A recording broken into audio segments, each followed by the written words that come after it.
ఇప్పుడే couple friendly చూసిన cinema చాలా అద్భుతంగా అనిపించింది.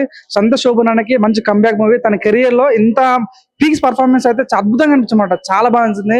ఈ సినిమాలో మానస వారణాసి గారు చాలా క్యూట్ గా అంతే తనకు పర్ఫార్మెన్స్ ఉంటే పోయా కనత పెడుతున్నమాట. క్లైమాక్స్ ఏం చూస్తే నిజంగా ఫస్ట్ హాఫ్ అంతా ఎంత క్యూట్ గా, ఎంత నీట్ గా, ఎంత క్లియర్ గా చూపించారు సినిమాని. చాలా మంచిమాట. So clear and living together ఉన్న ఆ లైఫ్ గానీ, సో ఈ వ్యాలంటైన్స్ డే మంచి మూవీ అని చెప్పొచ్చు.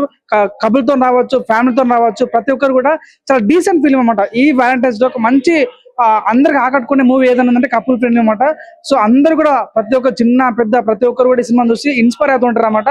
అంటే ఏమంటారంటే సినిమా ఒక గొప్పతనం ఏంటంటే, ఒకసారి ఒక అమ్మాయిని ప్రేమించిన తర్వాత ఎంత కష్టం వచ్చినా కింద పడతా మీద పడతా సంబంధంలే కానీ అమ్మాయి చేతి వదులు అనే పాయింట్ చూపించే సినిమాలో అద్భుతంగా అనిపించమాట. సంతోష్ శోభన్ మాత్రం పీక్స్ ఆ క్లైమాక్స్ సీన్ చూసి ఇట్లా గుండెని పెట్టేసారు నా ఫీలింగ్ అలా కలిగింది.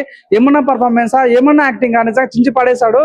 సో ఇట్లా మా సీన్స్ ఏదేదో ఐటమ్ సాంగ్స్ అట్లాంటి ఈ సినిమా ఎక్స్పెక్ట్ చేయదన్నమాట. క్లీన్ లవ్ స్టోరీ చూడాలి, ఒక మనసుకు అత్తుకునే సినిమా చూడాలంటే మాత్రం కపుల్ ఫ్రెండ్లీ సినిమా చూడాలంటే